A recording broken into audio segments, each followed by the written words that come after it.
à vô Ô, nó xuống đây luôn. ô nó Xuống lâu rồi, cái kênh cắt cỏ hết.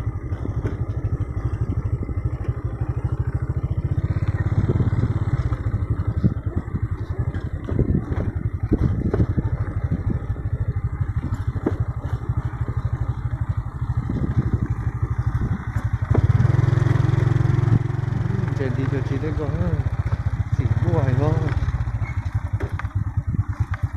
một chỗ một tết ở nụ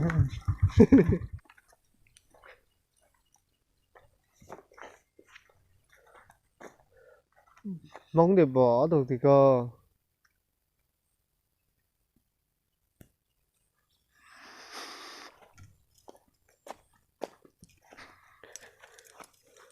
xem là có tết không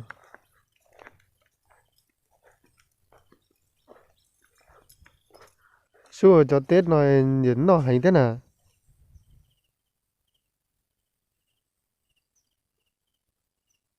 cứ sẽ cho lần chỉ một cái đó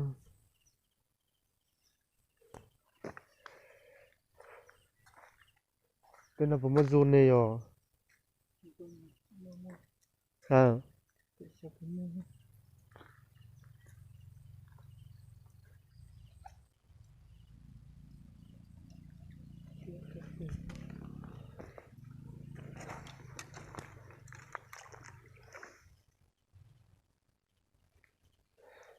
Con tên là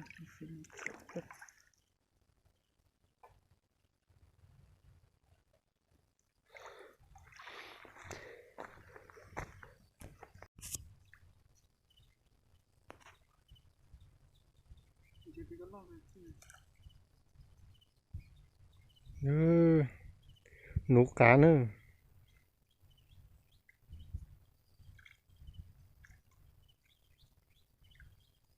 ngon lắm bây giờ có đó. ừ, tao Kìa. tao kêu đồ cá luôn cắn tỏi được không Con cắn tỏi mà nó lọt cha. lọt tạt đó cũng muốn quay xe đó là lọt tạt nè chỉ mà chiếc kia nè cắn tỏi này con nó bắt này có hàng chè là do cá này Nó cha. cái từ này chín nó chứ chín nó ra Đây nó lít xuống. Sao tên chị tóc kìa. trên đi lục chiều nên bớt tao được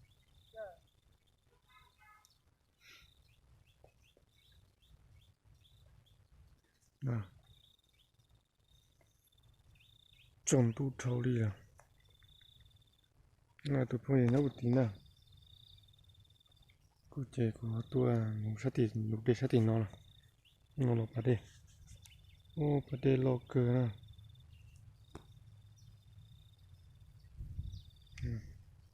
chỉ cờ đi theo nó cũng tụi bây giờ nó cũng sát tí nè cũng nó tôi nó sát tí nào tỏ lại theo tỏ ít tế tỏ tài chỉ nó tỏ lì thế nó cát ta là hả bà cho là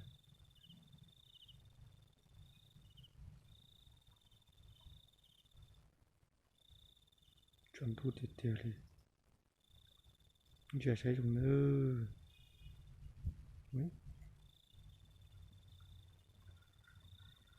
sẽ dùng nữa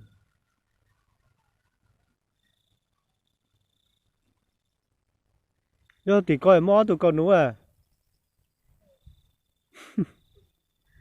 tụi phu giờ cái kiểu bà đêm một nấu lửa nữa chọn tu hay ít lửa cũng sát tí cũng mà thái đó phải sai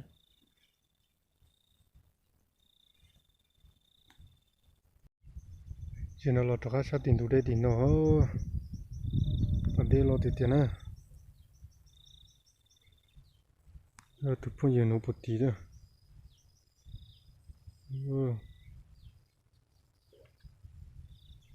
cũng có cho các là nấu bột sát tiền nó to là thế họ tệ chả nó chỉ muốn chơi chẳng chơi chỉ to kia nữa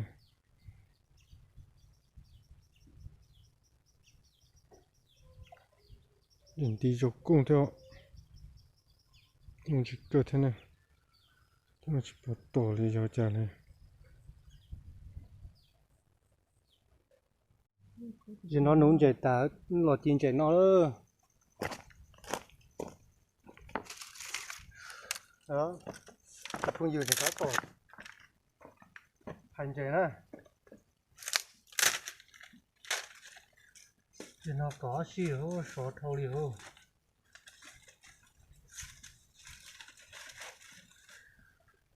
số thì tiêu nữa tính đại nè có đâu cũng xem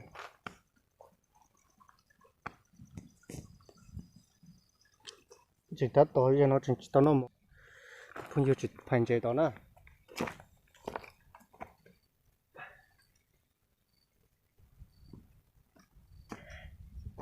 ô số thì tiêu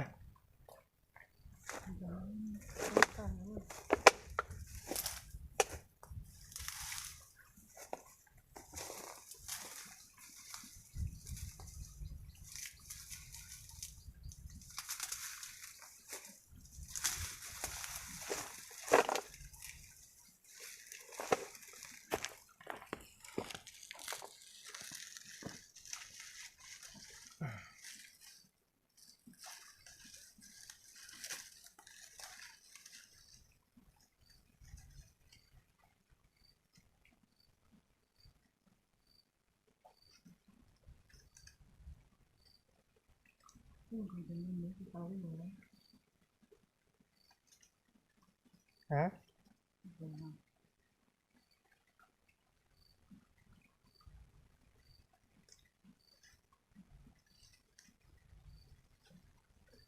đâu thế thôi rồi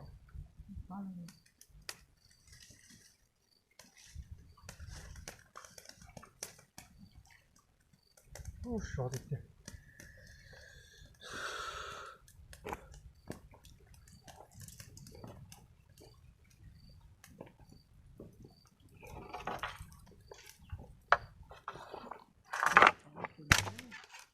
à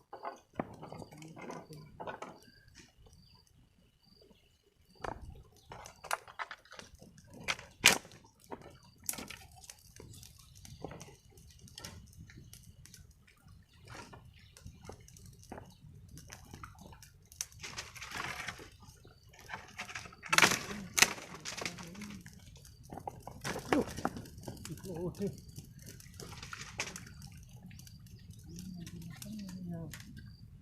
cứ nhỏ ấy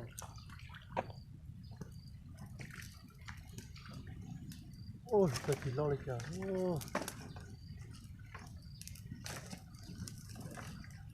ôi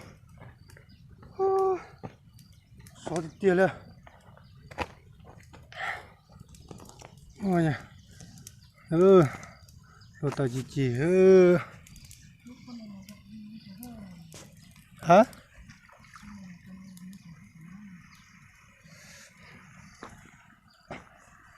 rồi chúng mình dễ chỉ kiểu chứ có chỉ nói có sẽ bốn nói lên nói nếu nói có tác chỉ nếu nói cho chị nhau ha con nụ chỉ nói cho nó tôi phi lò nha phi bé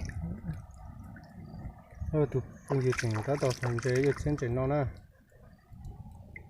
trên chỉnh cho phía cái tụt cá nha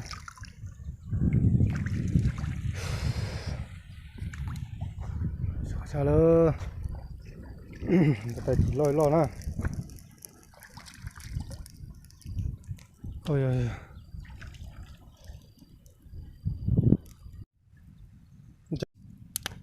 yo tao là nghe sẽ tụt trên chỉnh nè số chấp lời nữa cái gì nữa tụi không dừa nên nó muốn chơi là nè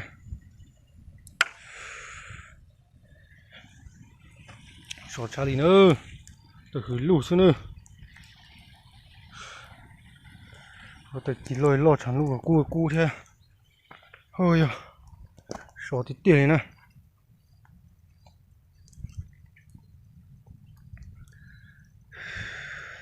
sắp lần nữa cái tí ơ lần nó bảo tầm không đã để hơn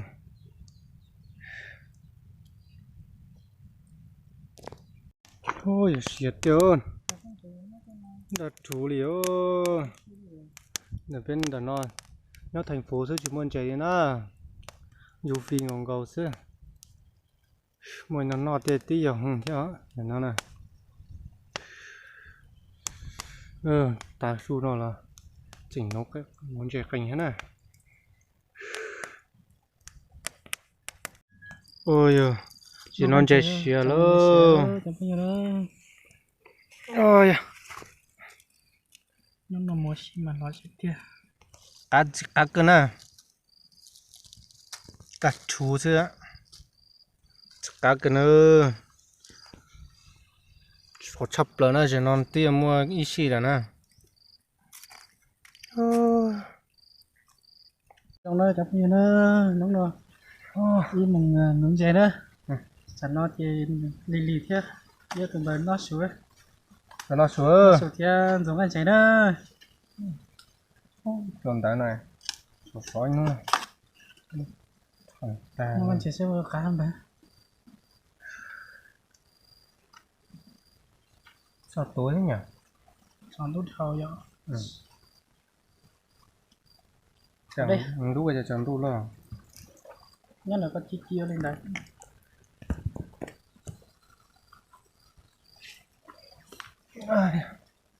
chẳng đủ cả lệ quả chỉ tránh này tao đi chả biết xanh nữa nữa sát cờ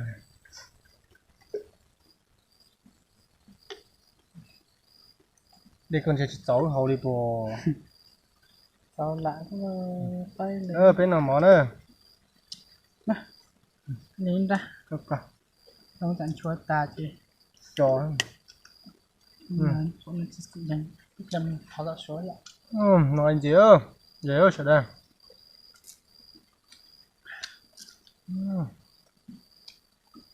là chừng chè có đấy nó cú làm nó sửa nó chụp như nó đấy nó cái gì nữa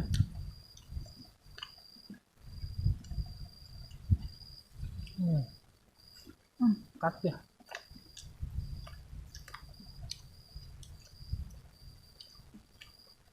nó một bọt à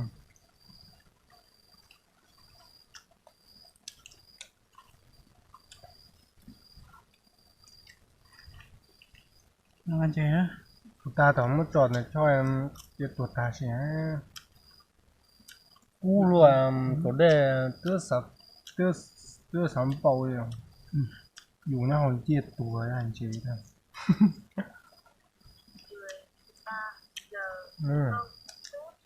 cái gì à xin đấy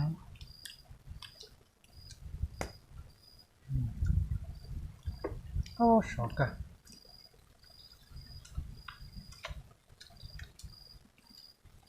chào chọn tu luôn đi làm cúc chi đấy con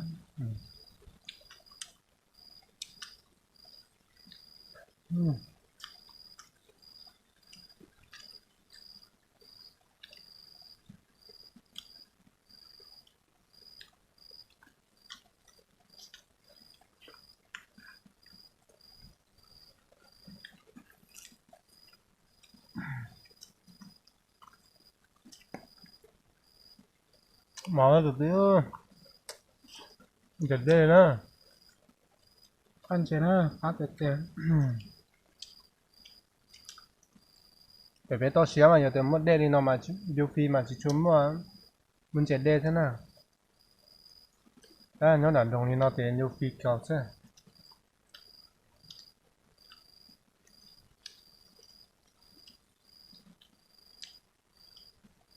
hai tiếng ngày lá tới tụi đây là chỉ một lạnh này vô con nó chúng mua ra tiếng ngày giờ dù hai nó vô nhà liền tụi bọn ta nó núi chọn chạy có lá một lạnh à cái chúng một lạnh kìa muốn chạy muốn chọn nhà giúp phi chứ dù khi hát cũng mình chặt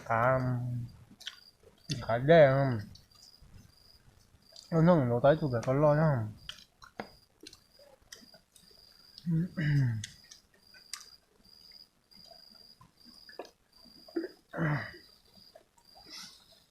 Cô ta có thể cho làm bia hay thế tàu ha rồi. Bác sĩ cho nó chết cá à? Đi chịu cho. Chỉ muốn đá. Tiền sẽ để chỉ tao hỏi đi nhá. Chỉ giống như người ta sẽ cái gì. Họ mấy gì? Cho đến sợ có học coi không? Biết khỏi dép phải không? Nó mua ha. Ừ.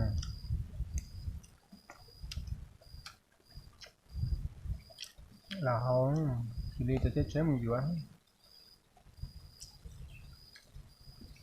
nước này nước sạch mà. Cái chỉ có gái cái tao đây lo quá. Cầm cái kia là gắng lúa em vì tôi nhớ đã ra hậu xem mà. Như vậy ta có chiếc xanh nhà chờ đó rồi.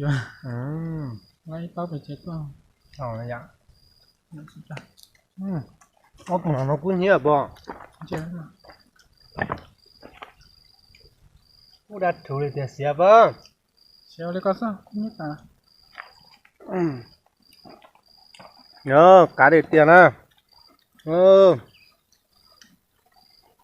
Sao tụi nó ta chỉ tao xén à. Chẳng nó đan thú xí. Kinh của đây nè. Cái nữa. Cá để tiền à. Đình của đi nữa cho nó. Cá nó mà giờ nó sẽ chết lá mà cá cơ nè.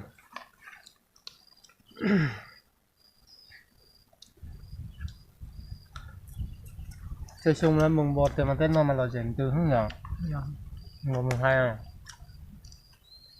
Trong nó theo chỉ mới lên từ tua lị ấm Covid đi nó ha. Cái ông khoảng mùng 1 năm bé nó. Cái đồ tròn nó. Chỗ lầu là tôi ăn cam bia là dùng bia kết bia cái hồng. Nhưng mà món của cha gần thì coi. Mà thế là sao?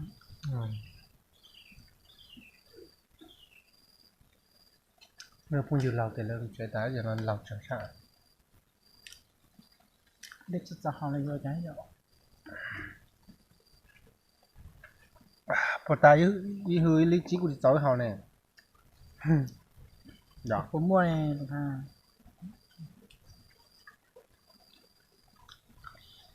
Người dẫn tuần trẻ rất là tuổi còn.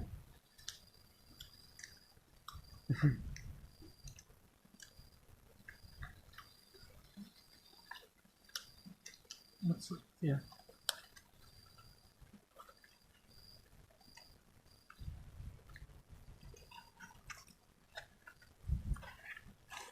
Nó thì còn được lắm.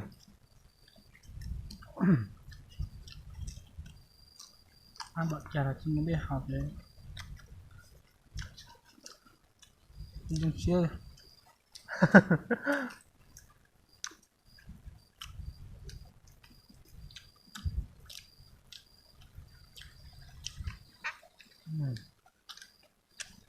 Bố chạc à.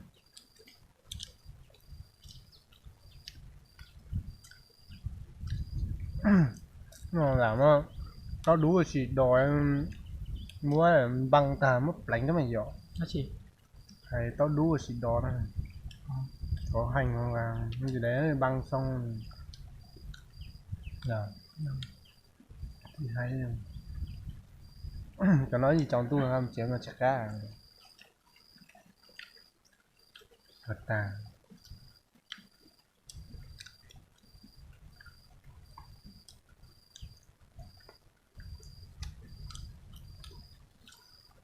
Chỉ mà cũng một xa thế. Thế là khi nó sẽ ngon.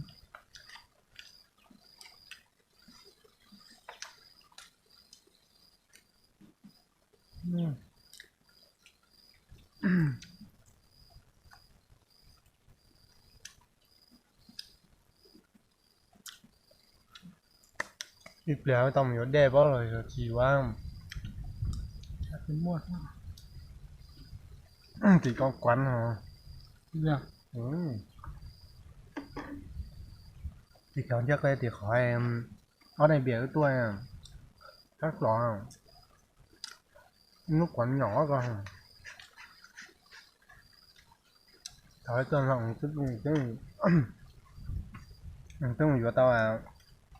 có bom mình tồn ra đi từ đây lý trị coi có cả trong tủ lạnh mà lý chi là cái nhiều 8.000 rồi trắng rồi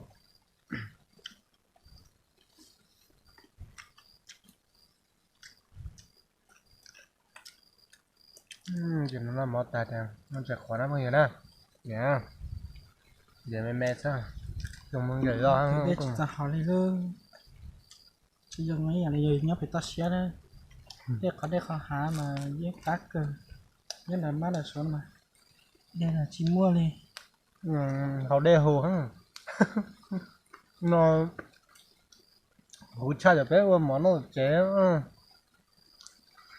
nó chế chỉ mua đây chỉ mua rất tránh à tụi nó chỉ mua rất tránh à nó tao cũng mua rất tránh à chỉ mua ra rồi chỉ hú nhìn nào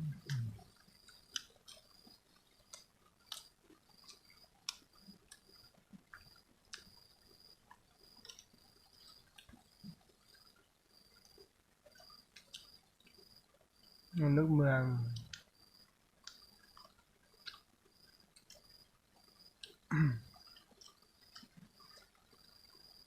khác cơ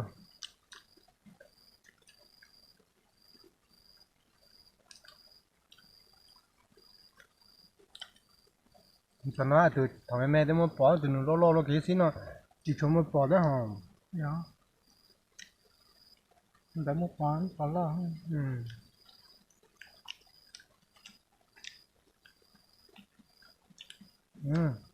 dùng cánh nhỏ đẻ con ăn càng lo ấy càng lo lắm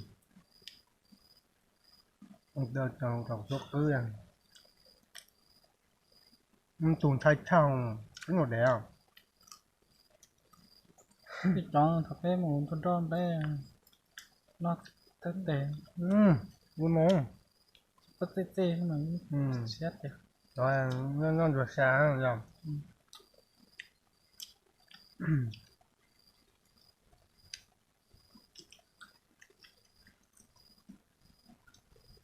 vậy hả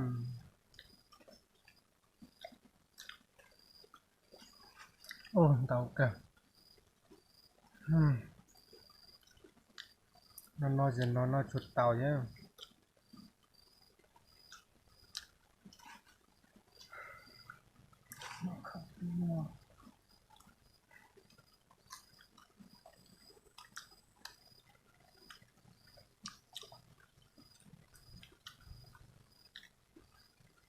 trong chỉ còn kế lên mặt chuông nó tạt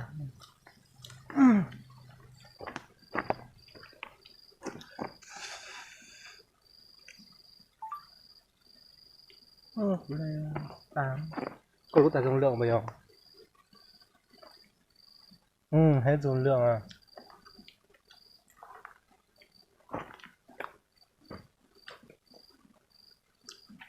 cái số con chơi cũng chuồn luôn đi hả đủ không nhớ chữ tới mẹ vậy à tối đừng cục chuối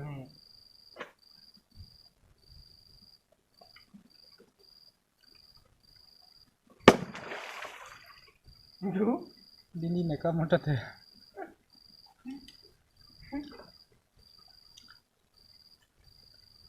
tiếp vào thao ấy tiếp bỏ đi này có thế làm chế một việc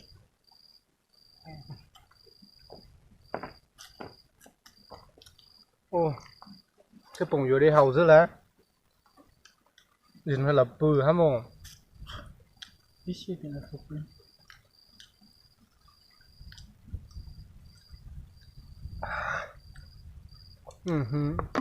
ăn mê luôn rồi chả cũng dính rồi hấp táo điện cái chứ tao nó mỏm lẩu thế à thì nó chùm chế nơ chùm đủ nó chế lơ rồi này mình muốn làm sát cơ chả này số thật tan này nó là một chế ô sát cơ rồi nữa chẳng tôi cu đâu nhìn thở nó to ta theo chế cái lộc phát cho nữa một chế luôn ăn tiêu sát tiêu sao cường cầu lên nè ôi chào các bạn nha, đấy là sản phẩm hôm nay nhá, nhớ dùng xà đàn nữa. thế mà nó ăn chả thèm đi quay.